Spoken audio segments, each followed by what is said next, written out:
মোদির পূজা আর রাজনৈতিক বার্তা। কলকাতার দুর্গাপুজো প্যান্ডালে সোনার বাংলা প্রার্থনায় পৌঁছে ভারতীয় গৃহমন্ত্রী অমিত শাহ 2026 বিধানসভা নির্বাচনে নতুন শাসন গড়ার আশা প্রকাশ করেছেন। ঝড় ও বৃষ্টিতে হতাহতের জন্য ক্ষতিপূরণ ঘোষণা। রাজ্য সরকার বলেছে, বৈদ্যুতিক আঘাতে প্রাণ হারানোদের পরিবারকে 2 লাখ টাকা দেবে, দায় ছাড়বে না কর্তৃপক্ষ।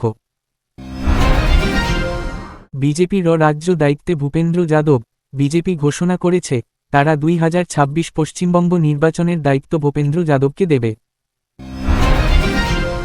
টিএমসির অভিষেকের নির্দেশ, ঐক্য রক্ষা আক্রমণ। এক ভার্চুয়াল বৈঠকে অভিষেক বন্দ্যোপাধ্যায় দলের মধ্যে সমন্বয় ও ভোটার তালিকা যাচাই কার্যক্রম ত্বরান্বিত করার নির্দেশ দেন। ইন্ডিয়া এক্সপ্রেস জানাচ্ছে, নবমী ও দশমী প্রথম দিকে দক্ষিণবঙ্গ ও কলকাতায় খুবই ভারী বৃষ্টির সম্ভাবনা রয়েছে। উচ্চ তাপমাত্রা ও আর্দ্রতা।